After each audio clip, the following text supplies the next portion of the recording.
All right, thank you for staying with Daybreak. Professor Herman Manyora says at the core of the issue is the SMS. So Otiende Amolo must speak to this text. Did he or didn't he send the text? He must answer for. Not to do so is to admit that he did. This is political analyst Professor Herman Manyora. It's a very good point, by the way. So did you send the text?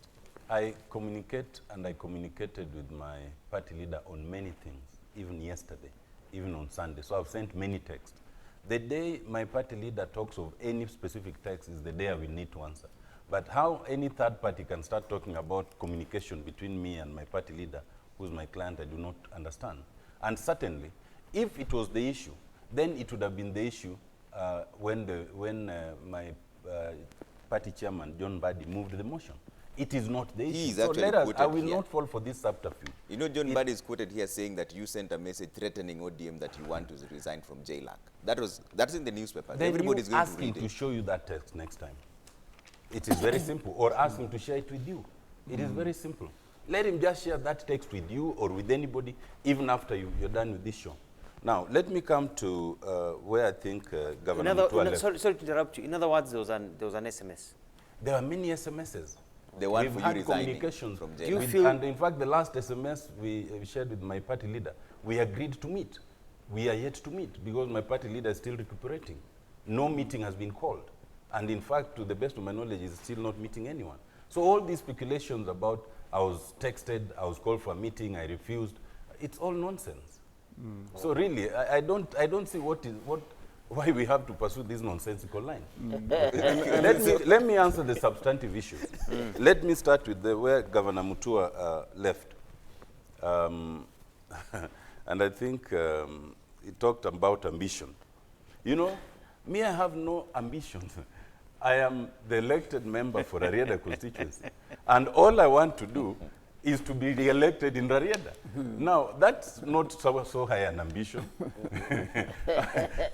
And if it is too high, then the people of Rarieda will decide whether it's such a high ambition or not. No, but as for what he says, Kizungu Mingi, you know, maybe I should speak in Luo. Now, if you go to school and you are taught to communicate in English, how can it be an offense that you are communicating in English? In any event, those people who are saying I'm having Kizungu Mingi are the ones who depended on that Kizungu Mingi for us to win in the Supreme Court, because you can't speak in Luo. Now, on the very difficult subject, is largely Luo. What? I mean, Kizungu Mingi is Yeah, Luo. as we've always said, Luo and English are related. So even when you start in Luo, you'll finish in English. Yes. Shida si yuko na Kizungu Mingi. Yes. Shida ni kwamba inawapita. Yes. Hiyo ndio shida. But now, But there was a direct question from I must be allowed not to, not to be blamed for that. Let me say, and there's something that I think all my three colleagues spoke to. I am not usually one to speculate much, because as a lawyer, I am sensitively aware of the consequences of speculation without a basis. But what I can tell you first, and our deputy party leader, Paranya, is on record, that the issues that you are now dealing with, of my being whipped and all that, have never been discussed at the party level. I spoke to the Secretary General, the Treasurer, the two deputy party leaders, you know, it has never been. But it is also true that some time back, Senator Rengo and I made some statements in respect to certain operatives within OP, and it is true. The truth of the matter is this, and I've said this in this show. President Uhuru Muigai Kenyatta and the Right Honorable Raila Amolo Odinga had a handshake which was good for this country, and I maintain it is good. The product of that handshake eventually has been the BBI bill, okay? And I will not go into the detailed debate because, you know, we have a 200-page report where my views are included in terms of analysis, so I will not start it here. But there are those who believe that having had the handshake, Raila therefore should be spent, that his only use was to have the handshake, and therefore it should preclude him from the possibility of being the president of this country. And there are many who believe that on the president's side. Unfortunately, on our side, there are also people who are now focused only on the BBI and the handshake and benefits they get in these circumstances of cooperation, and have lost sight of our goal in terms of Raila becoming president. And some of them have therefore become merchants. And that is the truth. Amen. So the struggle we are having are those who support the handshake and the BBI in its form, if it can be perfected, but still maintain that while that is good for this country, that cannot preclude Raila from becoming president. But there are those who now are so focused on the current circumstances that the issues of Raila becoming president is irrelevant. That is the main problem. Okay. Now, thirdly and lastly, yes, indeed, I said here that, and I condemned the press conference that some of my colleagues had for a number of reasons. First of all, they spoke in ignorance because they condemned the report, assuming the report was recommending changes to the document. They had not seen it. When the report came out, I'm sure now they saw that they had spoken in ignorance. It would have been better for them to wait and read the report. Secondly, and I agree with Governor Oparanya, the BBI is not an ODM document. It is not an ODM document. It is a document for this country. And therefore, it cannot be that the only quarter where it raises heat is in ODM. Why is it not raising heat elsewhere? But even within ODM, it is not a Luo affair. Okay. ODM is a national party. So we can't have a situation where only Luo MPs and only in ODM then call a press conference. It's not good even for the image of BBI. Yeah. I think, and I maintain, that you see, a document, a process of amendment of a constitution is an important process. Yeah. And when you're amending it, you must have honest conversation. Even as we agree that the document is good, we must have honest conversations around it. Okay. Yes. And Governor Mutua asked you, can decisions be made without Raila's knowledge? Is he no longer in charge? I do not know, because to the best of my knowledge, first of all, you know, our party leader is recuperating. Yes. And my expectation is that in any good party, when the leader is recuperating, then the party, the deputies, would essentially take charge. But this is a situation where even the deputies don't know. In my communication with Raila, he has not communicated any such thing. So that's why I told you that I do not know who the schemers are. Because that's also the same thing that Laban Kitele is asking, that maybe you should clarify who the schemers are, but you've just said you don't know who the schemers are. I think we should move on from this conversation. Yes, yeah, but we see but there is something, Trevor, before you move on, yes, that Otienda Amola said that there are merchants within the handshake that want to benefit fully from the handshake. And I think that has always been, then the foundation of handshake and BBI transit has not been in good faith, because if there are people who want to benefit and to meddle, and he has admitted, and I remember him around last month, him and Orengo said that there were merchants within OP who wanted to hijack. And it is good that it is coming from promoter of BBI, and I want to thank Otiende for this, that BBI document should not be owned by individuals or an individual. It should be owned by 47.5 million Kenyans. And that is why every voice that it raises on the question of this BBI should be respected, and that is what the bottom line. But for the merchants and the benefits of the people who want to exploit the handshake, I think that has always been our position. That and that is why when him and Orengo raised a hit on this issue, you realize that there are some quarters within even the ODM and OP, Office of the President Operatives, went overboard. And we remember even there was a Kibera rally where the members like the MP Aladwa, the chairman of ODM in this county, were also raising for this. So I think there is a lot of that meets the high. And finally, I think Otiende did not confirm. Then it means the party leader of ODM is not aware of what is happening, because even the deputy party leader is not always aware. So there is a cabal of individuals within ODM And we could be seeing ODM Asili or ODM A and B in the near future. There's a deep state within ODM. Yeah, Is within that what ODM you're and alluding to, Dr. Mutua? Because you're the one who raised this question, whether the decisions can be made without the party leader being aware. We know the deputies were not aware because they've come out to say. I think, and I know I'm correct, Yeah. that the decision was made by Raila Odinga. Okay. Yeah, because knowing Raila, Jacom, Yeah. Raila doesn't take things for chance. Things don't just happen without his approval. If indeed a decision was made without Raila knowing, without Oparanya knowing, without the rank and file knowing of ODM, then it means that ODM is in its last legs. It has basically fractured. That's a message that it's sending us.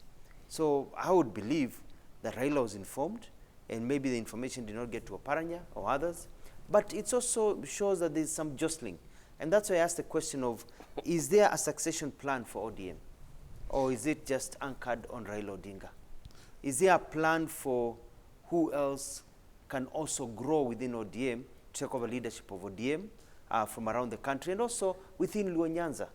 That's a question that has remained unanswered, and maybe we'll get answered with time. But I think it's good to move to another topic. Okay. We've spoken. But it is So, also but an African I was to thinking, discuss your I father's... was thinking it is important that all those questions now asked, we task Otiende Amolo to come with the answers next week. and, we move on to another But subject. you have more But, time than one but it is person. not fair to discuss no. your father's I wealth when he's also still have alive. questions, so if you're posing questions, I will add mine. Maybe we give Trevor to get the But you're answers. you're also in ODM, so if you have questions there, where does Yeah, that but leave? I've told you that I don't know some of those answers. So Maybe next week you so that can we bring can it move back. to another, Yeah, can so move to that another we... subject. All right. Let's talk about something else on the front page of the Daily Nation, how Indian COVID variant made its way to Kenya. And this is also, of course, a story that we are following. 5 Indian nationals who flew in from the Asian country last week and traveled all the way to Kisumu have tested positive for COVID-19, raising fears of the possible local spread of the highly infectious Indian mutant of the deadly virus. That's another concern. Dr. Mutua, did we take steps too late? I don't think we did, because even some countries like the US, they started their stoppage of planes coming from India, I think 3 or 4 days after Kenya. We moved swiftly. Other countries moved maybe a day or 2 before us. But also we must realize that we have our citizens in India, and we have our citizens of India here who would have liked to go back to their country. Yeah. And so we moved, but what is critical is for us to be able to quarantine people. And from the time we found out about the problem in India, it was exploding. I think from that time, the quarantine and the regulations and the process of ensuring that we protect our people should have kicked in. So we might have delayed in a bit, because for you to get to Kisumu, it must have flown there or driven all the way from Nairobi, because there are no flights from India to Kenya to another city apart from Nairobi. So it's a bit of a worry. But even as we discuss what is happening in India and the variant that is here and its explosion, we've seen, I don't know, in Machakos, we had the first wave whereby you found that people do not really require oxygen as much. Second wave, we saw an increase in requirement of oxygen. This third wave, we've seen like 80% of patients require oxygen. So you see, the variant are changing with time, or the disease is mutating with time.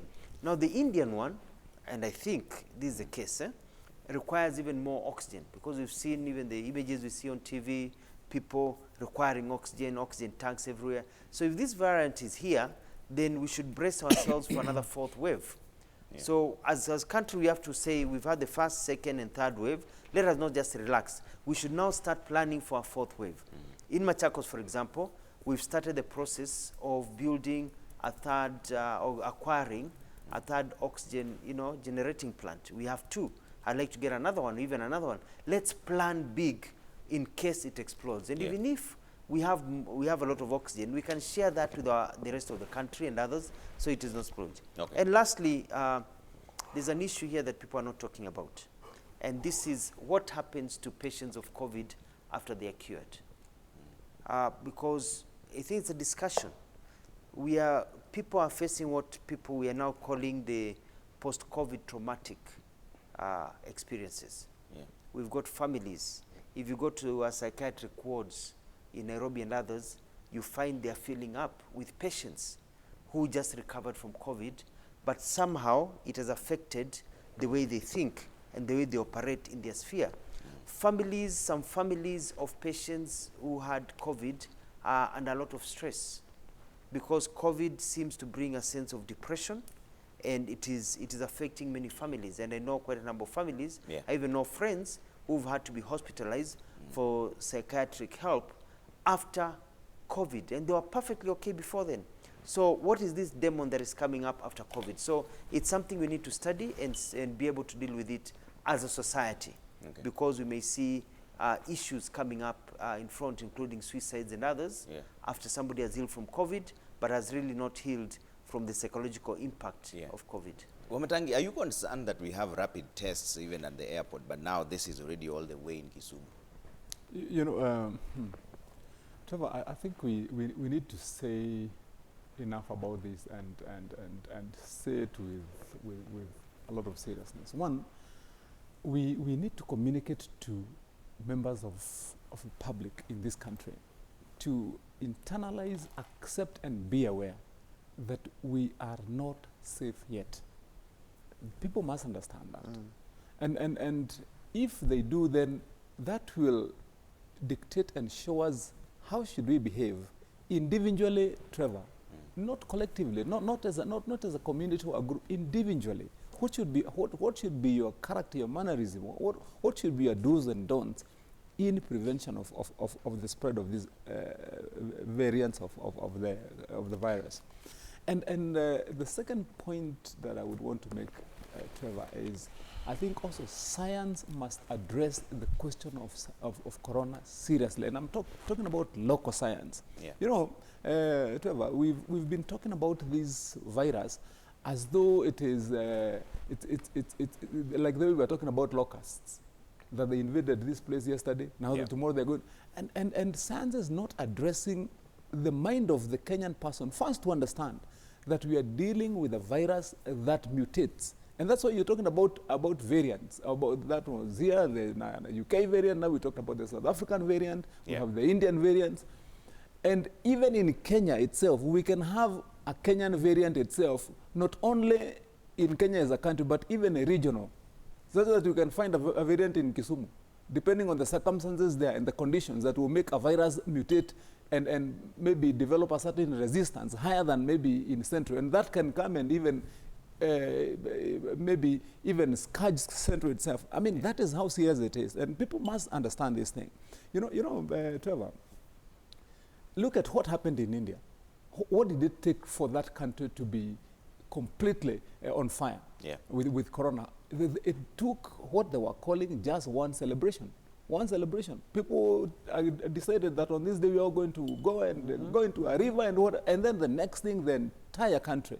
And after the country, the whole world. Now, if these things are not understood at our local level, and I want to address that because I took note of how people celebrated, and rightfully so, when the restrictions were lifted. But you know, that celebration must come with responsibility. People are so excited that, oh, now it is open, we are going to cross over and we are going to do what now, business can yes, that can be done and should be done, only to the extent that it addresses the underlying issues that we spoke about last time here, the stress and problems that Kenyans are going through in putting bread on their table of the families and in making ends meet. That is what we should be looking at. But not celebration for celebration's sake, whereby people now say, now we can go and party, that we can now cross borders and go and meet. And you know, unfortunately, this is the perception. This is what people are thinking, that now they have been given the license to go and do. Unfortunately, if we let that continue, if that is allowed to be the mood that prevails, we are going to go back to where we started. And you can take this to the bank. You know, India was comfortably exporting vaccines all over the world. indeed, the one that we all got injected with, AstraZeneca, it's the Indian, government Yeah. that was exporting it. They were the biggest, one of the biggest exporters in the world. Yeah. Little did they know that they were doing it, and then the next moment they were going to stop even being unable to satisfy their own population themselves. And Yeah. that's why I would want to urge Kenyans as we speak about where we are with coronavirus. Okay.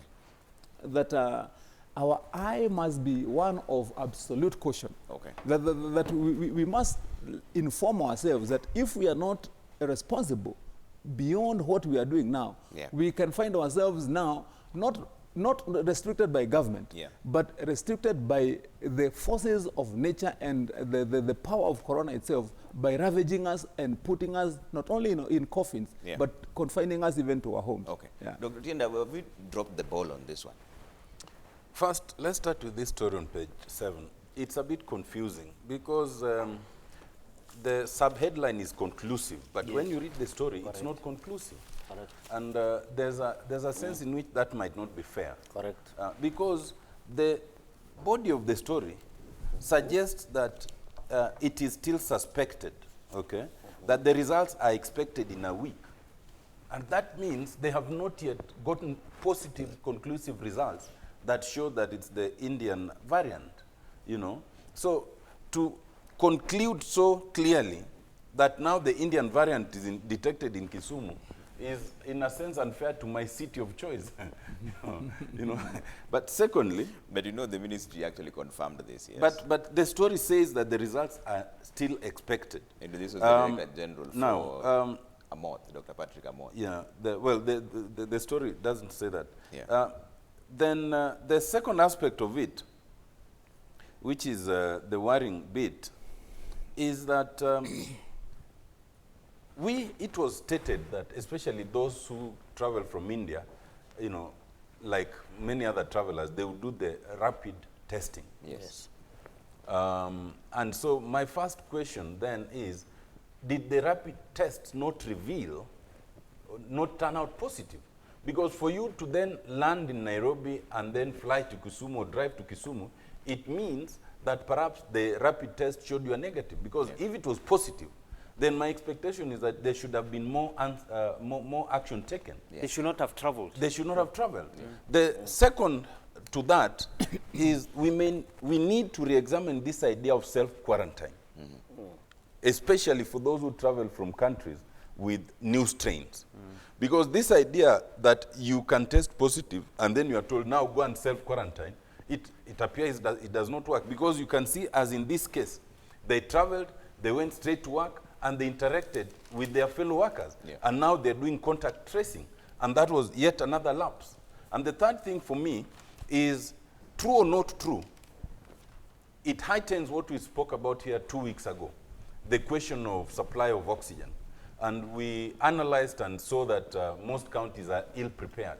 Yeah. I think it is time to come back to that story and just review what have the counties and the national government done since then.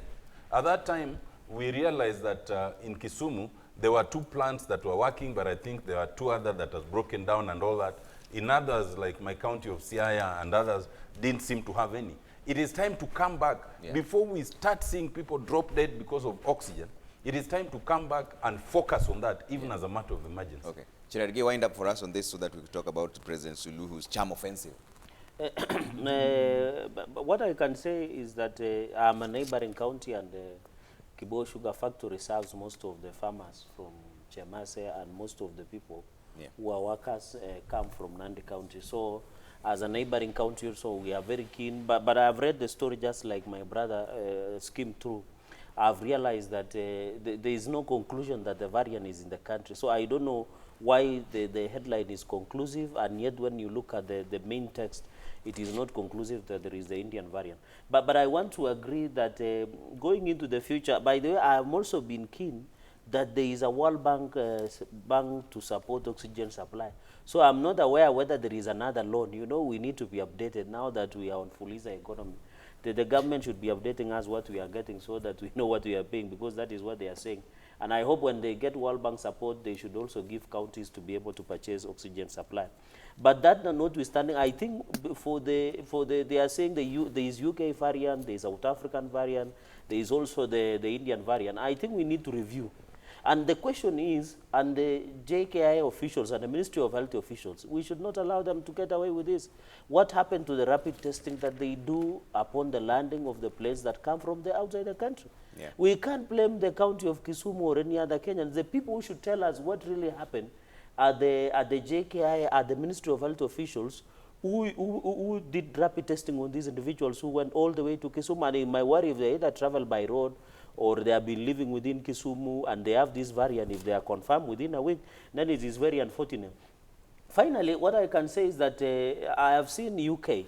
I want to reopen the economy probably this month. I'm told the US, and you heard President Joe Biden, the man of bottom-up economics, has also said that he wants to reopen the economy by June. Because, in fact, I watched in CNN that in US, in New York, when the Yankees are opening their season, you are given 5 tickets when you tell us why you have chosen to be vaccinated. And we argued last week here with my panelists that the solution to coming back to their normal life is massive vaccination. And the position that we took is that as our government wants to get vaccines to the country, they must also allow private importers to bring vaccines with the approvals of Poisons Board, so that people like Imani Wamatang, it will not be hard for him to pay 5,000 to get a vaccine and allow some lady in Kiambu somewhere in Thika to get the same vaccination for free, who they can't afford. And I think going to the future, when you look at the vaccination in the US, over 100 million doses now, when you look at the UK, they are doing over 62% vaccination in their population. We should be doing massive vaccination so that we can go back to our life. My worry is that we are only using one weapon, and that is containment measures of curfew, lockdown. We are saying those are two weapons that we need now to stop using. We need to be more creative, because the more we do curfews, the more we do lockdowns. I saw even bar associations and people who sell alcohol in the country, they were complaining that business is not good, that over 15,000 bars have closed down. And people like Governor Mutua, I normally see him online welcoming us to A&L Hotel over the weekends for a getaway from Nairobi, is they are also suffering because the hospitality industry, we should see a way of assuring massive vaccination.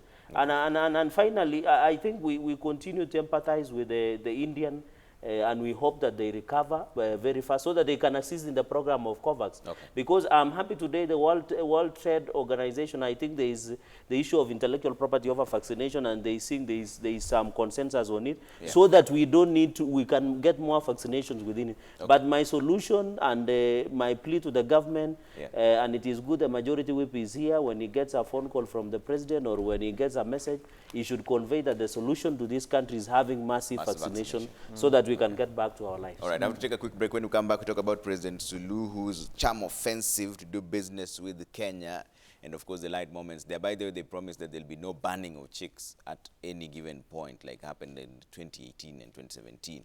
We'll be back in just a bit.